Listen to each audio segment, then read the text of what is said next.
The restaurant was buzzing with chatter and the sound of clinking dishes when a loud, angry voice broke through. "Is this the best you can do?" snapped a man in a sharp suit, glaring at the young waitress standing nervously by his table. Her hands shook as she held a tray, her face red with embarrassment. "You call this service?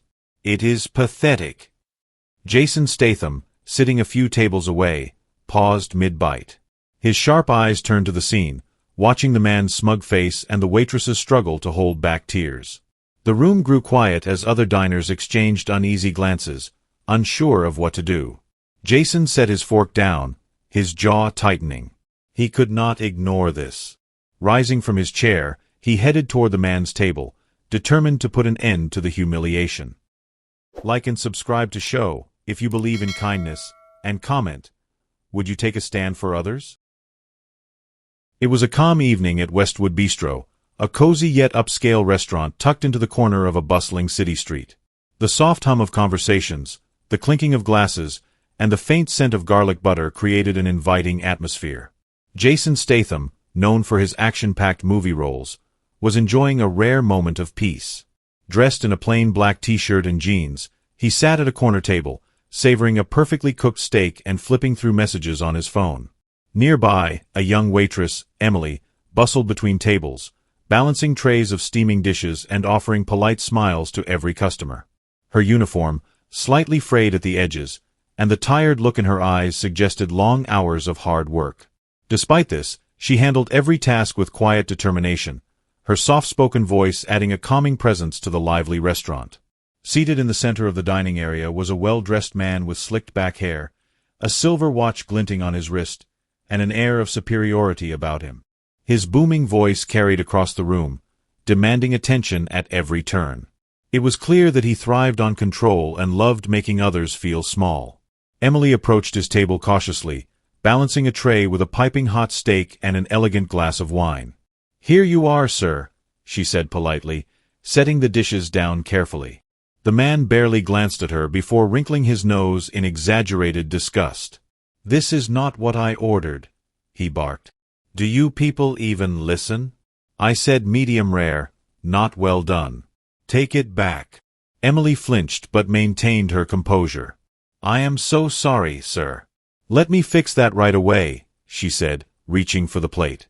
But the man was not done. "You know, it is unbelievable how hard it is to find decent service these days. Are you even trained for this job? Or do they just hire anyone off the street?" A hush fell over the restaurant. Nearby customers exchanged uncomfortable looks but said nothing, choosing to focus on their meals rather than intervene. Emily's hands trembled as she held the plate, her face pale with embarrassment. Jason, sitting just a few tables away, caught every word. He glanced up, his sharp gaze narrowing as he took in the man's smug expression and Emily's obvious distress. He had seen this kind of behavior before, people using their position or privilege to belittle others. It made his blood boil. As Emily retreated to the kitchen, the man leaned back in his chair, his voice rising again as he muttered to no one in particular. "This place used to have standards. Now it is just full of incompetence." Jason set his fork down deliberately, his jaw tightening. The peaceful meal he had hoped for was now a distant memory. Standing up, he adjusted his chair, took a sip of water, and walked toward the man's table. The restaurant staff, the diners, and even Emily, peeking out from the kitchen door, froze in place as Jason stopped in front of the man. His calm but commanding presence filled the room. Everyone waited to see what would happen next. Jason stood in front of the man's table, his hands resting casually at his sides, but there was no mistaking the controlled intensity in his posture. The man looked up, surprised to see the celebrity towering over him. For a moment, there was silence, the kind that made everyone in the restaurant hold their breath. "Is there a problem?" Jason asked, his voice calm but firm. He glanced at the untouched steak on the table, then back at the man.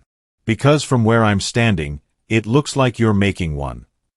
The man, clearly taken aback, hesitated for a second before recovering his smug demeanor. "This is none of your business," he snapped. "Go back to your table. Unless, of course, you're going to pay for the privilege of butting in." Jason raised an eyebrow, unimpressed. I couldn't help but overhear you insulting the waitress. She's doing her job, and you're making it a lot harder than it needs to be. The man scoffed, leaning back in his chair. Oh, please. Do you know how much I spend in places like this? If I'm paying top dollar, I expect top service. And if someone messes up, they deserve to be called out for it. Jason leaned in slightly, his voice lowering just enough to make the man squirm. There's a difference between pointing out a mistake and tearing someone down. What you're doing isn't about the stake, it's about making her feel small. And I don't let people get away with that. The man's face reddened, and he crossed his arms defensively. What do you know about service, anyway? Just because you're some big-shot action star doesn't mean you can come in here and tell me how to act. Jason straightened up, his piercing gaze never wavering. This isn't about me. It's about treating people with basic respect. You've got a choice, apologize to her, or we can keep having this conversation. But I promise you, you won't like where it goes. By now, every eye in the restaurant was fixed on the confrontation. Even the kitchen staff had gathered near the doors, watching the scene unfold. Emily, still clutching the plate of food in the kitchen, peeked out nervously, her cheeks flushed with embarrassment. The man's bravado faltered under Jason's steady glare, but he wasn't ready to back down completely. I don't owe her anything, he said, though his voice lacked its earlier conviction.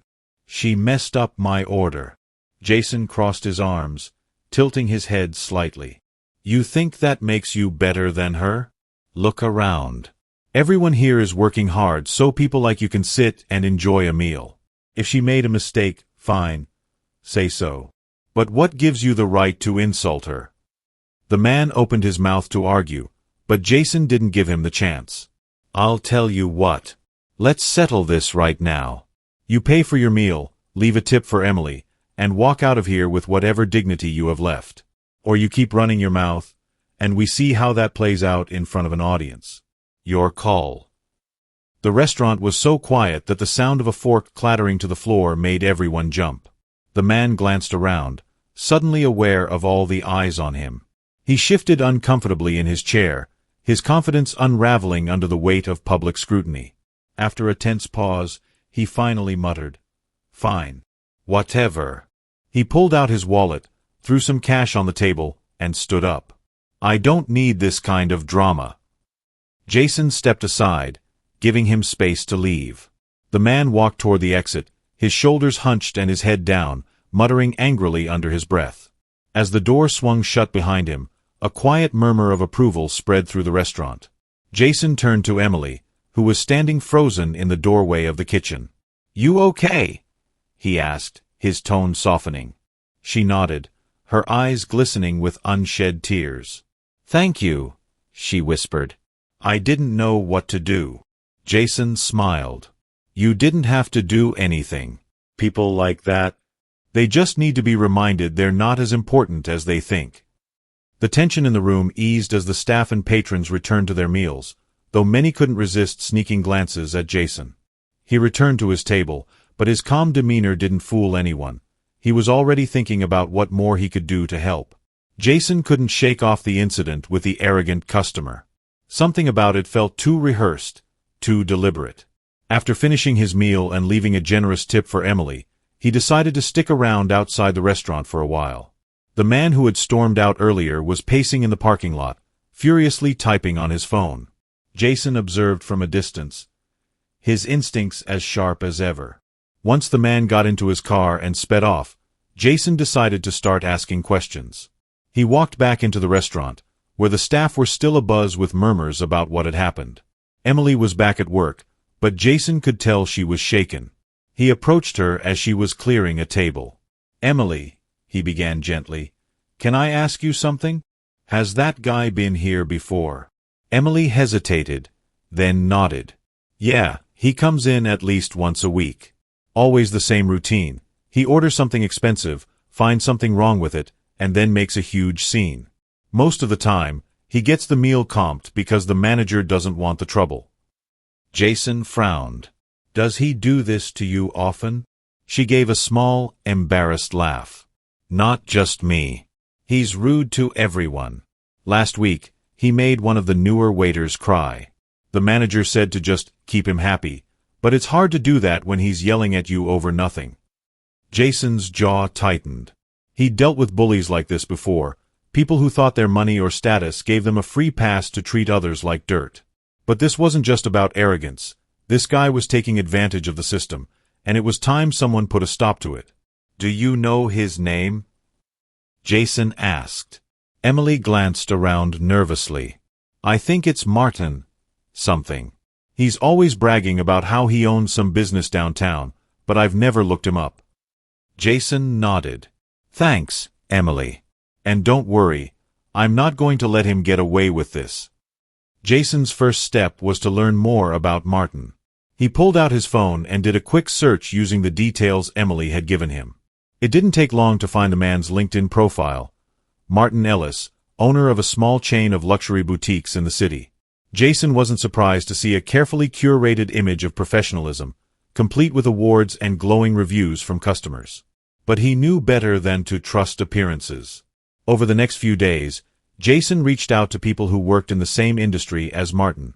Through a few discreet conversations, he learned that Martin's reputation wasn't as spotless as his online profile suggested. Several employees from his boutiques had complained about his temper and his tendency to micromanage. One former employee even mentioned that Martin had been sued for wrongful termination a few years ago, though the case had been settled out of court. Jason's next stop was the restaurant where the confrontation had taken place. He met with the manager, a middle-aged man named Tom, who seemed more concerned about keeping the peace than standing up for his staff. "Look," Tom said, rubbing the back of his neck, "I don't like the guy any more than you do, but he's a regular. And regulars keep the lights on. If comping a meal every now and then keeps him coming back, then that's just how it is." Jason leaned forward, his gaze steady. "Tom, you're not just comping meals, you're letting him bully your staff. How many people have quit because of him?" Tom hesitated, clearly uncomfortable. "A few," he admitted. "But what can I do? He spends money here, and the owner doesn't want to lose that." Jason shook his head. "There's a line, Tom. And if you keep letting people like Martin cross it, you're going to lose more than a few employees. You're going to lose your reputation." Tom sighed. "What do you suggest?"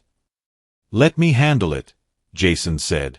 "I'll make sure he doesn't come back here and pull the same stunt again." Jason's plan required more information, so he continued to dig into Martin's background. He discovered that Martin had a pattern of causing trouble at upscale restaurants and businesses around town. In one instance, he had claimed his meal gave him food poisoning and threatened to leave a bad review unless the restaurant comped his bill. In another, he had accused a valet driver of scratching his car, only to drop the claim when the driver produced security footage proving otherwise. Jason realized that Martin thrived on intimidation and manipulation. He targeted people who couldn't afford to fight back, exploiting their fear of losing their jobs or their reputation. But this time, Martin had picked the wrong target. Jason returned to the restaurant a week later, this time with a plan. He spoke to Emily and a few of the other staff members, asking if they'd be willing to share their experiences with Martin. At first, they were hesitant, worried about retaliation. But Jason's calm demeanor and genuine concern reassured them. "He's not going to get away with this," Jason promised. "But I need your help to make it happen." Emily and the others agreed to write statements detailing their encounters with Martin. Jason also arranged for Tom to install a discreet camera near the tables where Martin usually sat. If Martin came back and caused another scene, there would be undeniable proof of his behavior. As luck would have it, Martin returned to the restaurant that very evening. Jason, sitting at a corner table with a clear view of Martin, watched as the man sauntered in, all smiles and arrogance. The staff visibly tensed, but they carried on with their work. True to form, Martin ordered an expensive steak and a bottle of wine. Within minutes of receiving his order, he began complaining loudly about the food, demanding to see the manager. Tom approached cautiously, trying to defuse the situation, but Martin's voice grew louder. Jason waited for the right moment before standing up and walking over to the table. "Martin," he said, his voice cutting through the commotion, "we need to talk." Martin glared at him. "What are you doing here? Haven't you caused enough trouble already?" Jason smiled faintly. Funny, I was about to ask you the same thing. With the restaurant's patrons and staff watching, Jason calmly laid out everything he had learned about Martin's pattern of misconduct. He described the incidents at other businesses, the lawsuits, and the countless employees who had suffered under Martin's behavior. Then he revealed the statements from the staff and the footage from the hidden camera. Martin's face turned ashen as Jason spoke. For the first time, the man seemed at a loss for words. "This ends now," Jason said firmly. "You're done bullying people just because you think you can. And if you try anything like this again, I'll make sure the whole city knows who you really are." Martin sputtered, but Jason didn't give him a chance to respond. He turned to the staff. "You don't have to put up with people like him. Stand together, and you'll find that they're not as powerful as they seem." The room erupted into applause as Martin slunk out of the restaurant, his bravado shattered. Jason stayed behind to ensure the staff felt supported, knowing that they'd taken the first step toward reclaiming their dignity. Jason knew that confronting Martin directly in the restaurant was just the beginning. People like Martin rarely changed their behavior unless they were forced to face real consequences. Jason wasn't one to let bullies off the hook, especially when their actions hurt hard-working people like Emily and the other staff. It was time for a clever plan that would expose Martin's toxic behavior for the world to see. Jason began by reaching out to his contacts. Over the years, he had built strong relationships with people in various fields: journalists, legal experts, and even a few private investigators. He wanted to ensure that whatever he did would have a lasting impact, not just on Martin, but on anyone who thought they could treat others poorly without consequence. First, Jason contacted a local investigative journalist, a sharp and resourceful woman named Lisa. She had a reputation for exposing corruption and unethical practices in the city, and Jason trusted her to handle the story with integrity. He explained the situation, sharing the statements he had gathered from the restaurant staff and the hidden camera footage. Lisa was immediately intrigued. "This could be a big story," she said.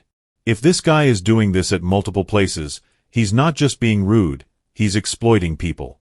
Let me dig into his background and see what else I can find."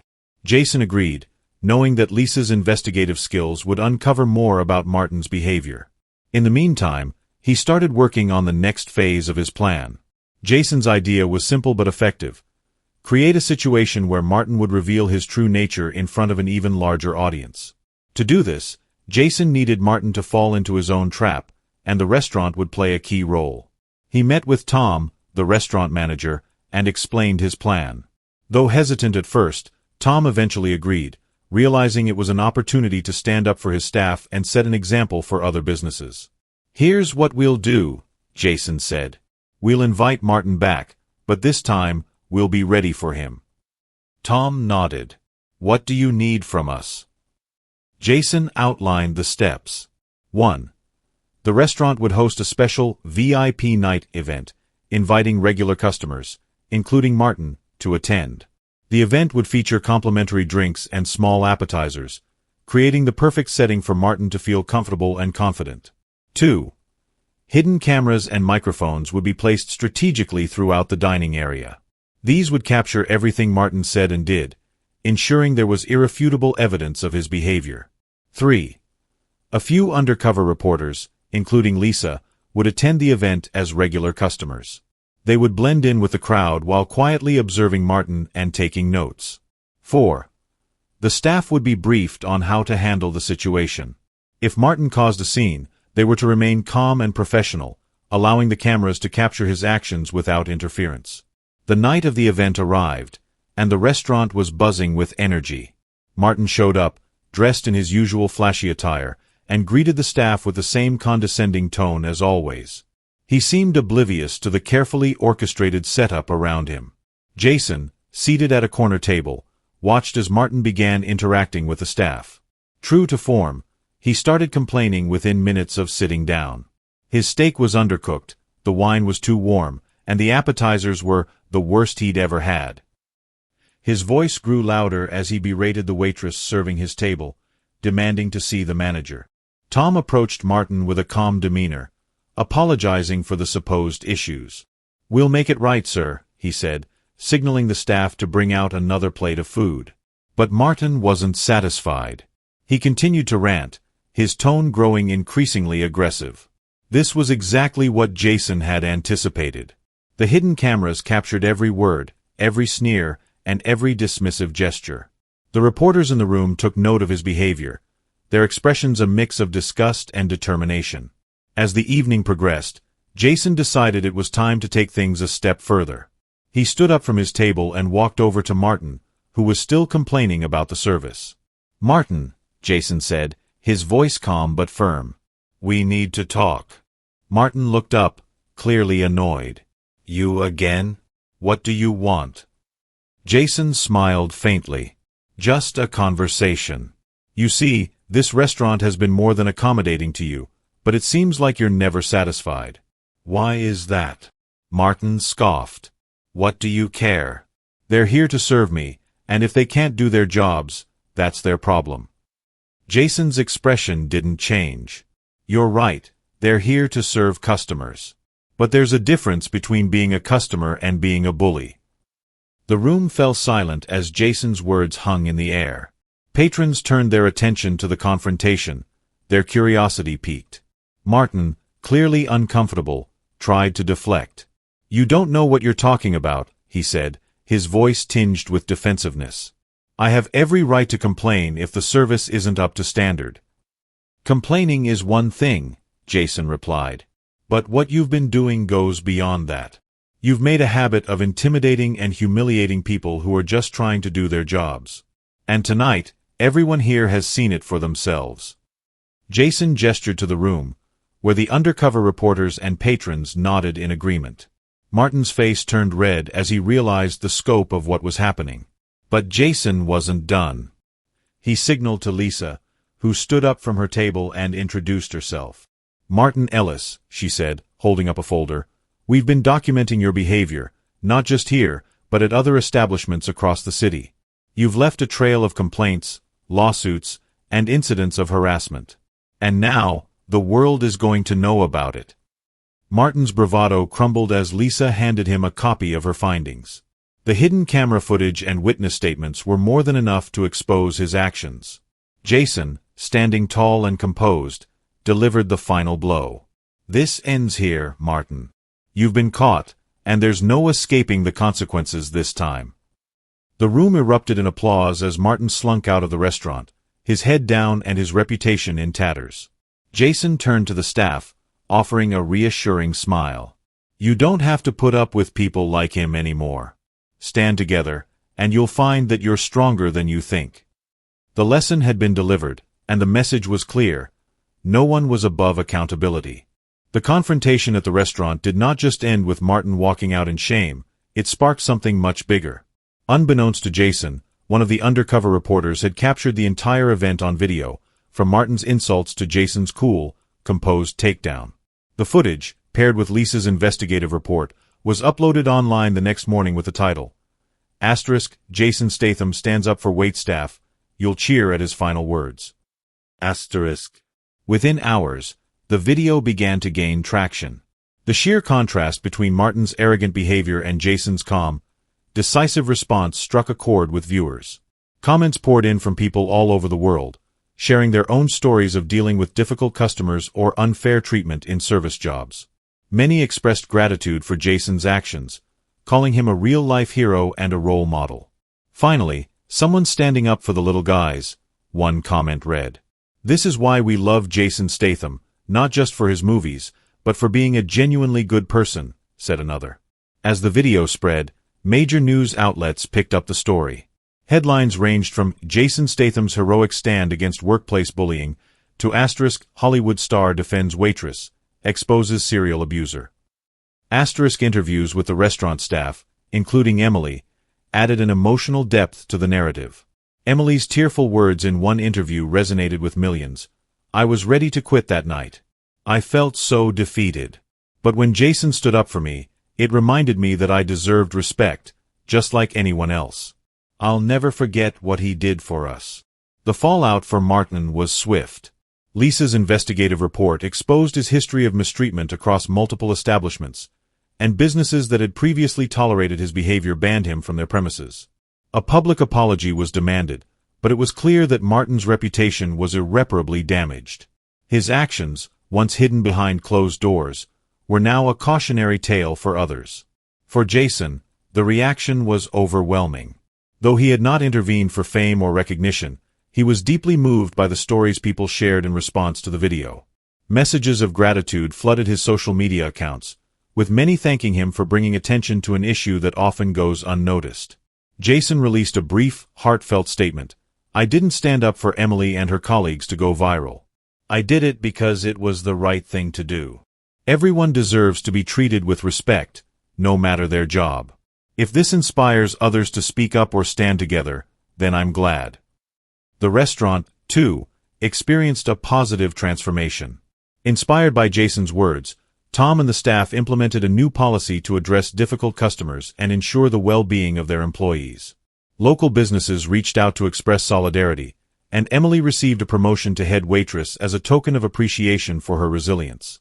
Jason's intervention became more than just a viral moment. It was a spark that encouraged people to demand respect, stand up against bullies, and value kindness in a world often too quick to dismiss it. Jason Statham's actions in the restaurant serve as a powerful reminder of the importance of respect and kindness in everyday life.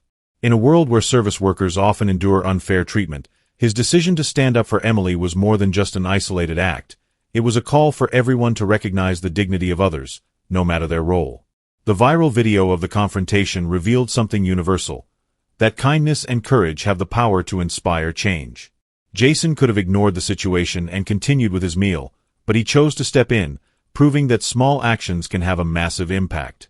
He not only defended Emily but also sent a message that mistreatment should never be tolerated, no matter who you are or what your position may be.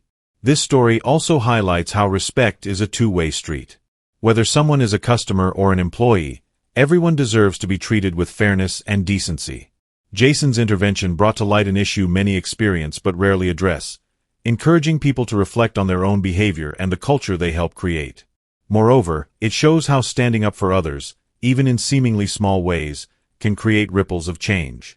Jason's bravery didn't just make a difference for Emily. It inspired a movement of awareness and solidarity that resonated far beyond the restaurant's walls. In the end, this story is a testament to the power of compassion, reminding us that it doesn't take a Hollywood star to stand up for what's right. Each of us has the ability to make someone's day better, to bring justice to an unfair situation, and to show the world that kindness is a strength, not a weakness.